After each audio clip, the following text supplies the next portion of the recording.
Deux hommes, et quels hommes, s'il vous plaît, pour ce bloc-notes avec Fred et Fred. Ouais. Voilà, les deux font la paire, là encore, décidément, ça fonctionne comme ça ce matin. On va commencer par l'Actu Plus, c'est ça, hein, avec Frédéric Vion, qui nous a rejoint. Bah, voilà, on ne peut pas mieux tomber, hélas, parce que c'est une succession d'ouragans, de cyclones pour d'autres, mais d'ouragans sur l'arc antillais, sur les Caraïbes en ce moment. Après Irma, il y a eu José, maintenant c'est Maria, avec des classifications à 5 au maximum.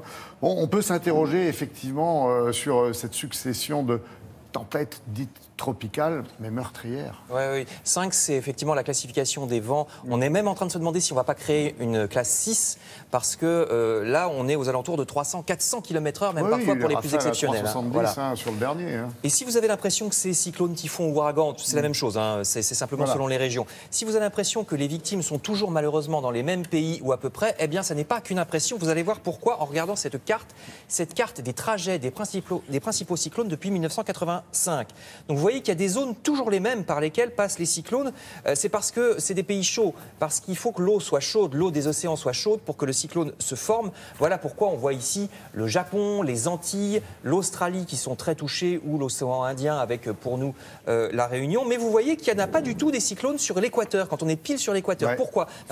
C'est un phénomène physique, parce que quand on est pile sur l'équateur, avec la rotation de la Terre, les cyclones ne peuvent pas se mettre à tourner. On parle bien de tempêtes tropicales d'ailleurs souvent à l'origine. Exactement, c'est les tropiques, c'est-à-dire au-dessus ou en dessous de l'équateur, mais pas l'équateur lui-même comme on l'a vu sur la carte, parce que comme y a un truc avec la rotation de la Terre, ils ne peuvent pas se mettre en mouvement. Donc vous voyez pourquoi c'est toujours un peu dans les mêmes pays. Et pourquoi les victimes sont de plus en plus nombreuses. Alors là, on pense que le réchauffement climatique fait que les cyclones sont de plus en plus puissants, mais il y a en plus une espèce d'injustice du point de vue des victimes, c'est que la couverture médiatique, le souvenir qu'on a de tel ou tel cyclone, ça n'est pas forcément corrélé au nombre de morts. Parfois, on se rappelle d'un cyclone qui a fait peu de morts et qu'on ne se rappelle pas d'un autre qui en fait beaucoup plus. Vous allez voir par exemple, tout le monde se rappelle de l'immense ouragan Katrina en Louisiane en 2005. Eh bien regardez ce tableau, Katrina ici est tout en bas.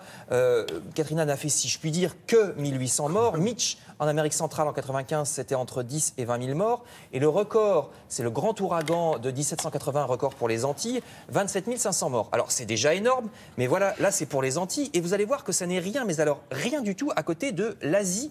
Voici ce deuxième tableau en Asie. Là, ce n'est pas 10 000 morts, c'est 100 000 ou 500 000. Voyez le cyclone de Bola en 1970 au Bangladesh, 3 à 500 000 morts, c'est le record historique. Haiphong en 1881, c'était une terre française à l'époque, le Vietnam, mais c'était l'Indochine française. On a complètement oublié, 300 000 morts. Et même plus près de nous, sans remonter jusqu'au 19e siècle, Nargis, ça c'était en 2008 en Birmanie, a tué au moins 100 000 personnes et sans doute plus. Donc très clairement, c'est en Asie que les cyclones, là-bas on les appelle les typhons, tuent le plus de monde, parce que ce sont des pays très peuplés. Donc forcément, il y a beaucoup de victimes, puisque c'est très peuplé. Logique. Aussi, c'est très pauvre. Donc les habitations sont fragiles. Vous voyez ici des images du Bangladesh en 1970. 500 000 morts, je vous le disais, c'est le record absolu des morts pour un cyclone. Et on pense même que ça a provoqué les révoltes qui font que le Bangladesh est devenu indépendant en 71. Parce qu'à l'époque, ça s'appelait le Pakistan oriental. C'était une province du Pakistan.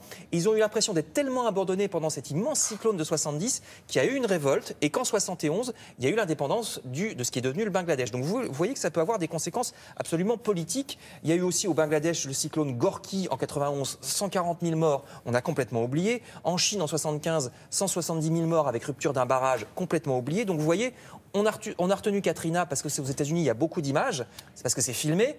Mais on en a pas retenu d'autres. Oui, c'est le pays occidental par excellence, suréquipé. Alors on se dit, oh mon Dieu, c'est la première fois qu'ils se prennent on le voit. Pareil. Voilà. En plus, on le voit.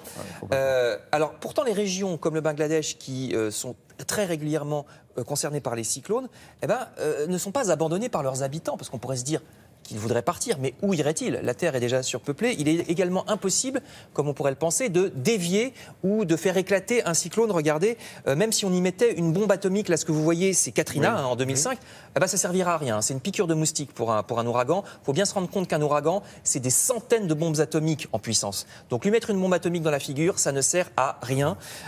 Et encore là, Katrina que vous voyez ici, c'est dans un pays riche. Donc le gouvernement a été accusé, rappelez-vous, de laisser un peu les populations à elles-mêmes. Donc vous imaginez dans un pays qui n'a pas de moyens, comme souvent c'est le cas en Asie. Ici, vous voyez des images des Philippines et de Birmanie. Il y a aussi le Bangladesh, l'Inde, la Chine. C'est des centaines et des centaines de millions d'habitants. où irait-il? Déjà, on a du mal à accueillir quelques dizaines de milliers de réfugiés. Donc, vous pensez bien que ça poserait un énorme problème. Donc vraiment, tout ce qu'il y a à faire, c'est la prévention, l'information des populations, reconstruire si possible avec l'aide internationale dans des matériaux un petit peu plus solides. Et puis je vous le disais, d'autant plus qu'avec le réchauffement climatique, alors on ne pense pas qu'il y aura plus d'ouragans, mais ils seront plus puissants. Donc, oui, et puis du fait de la température de l'eau qui monte. c'est ça, exactement. Donc, ils seront plus puissants, pas forcément plus nombreux, mais la puissance, évidemment, ça donne des dégâts absolument incroyables. Quelle idée saugrenue que de vouloir en dévier avec une bombe atomique. Bah non, parce qu'on y a pensé. Il y a déjà assez de dégâts avec l'ouragan lui-même, si en plus on se rajoute une petite... Et quand on a fait les calculs, on s'est aperçu que ça servait absolument à rien, tellement ces phénomènes sont puissants. Merci Frédéric.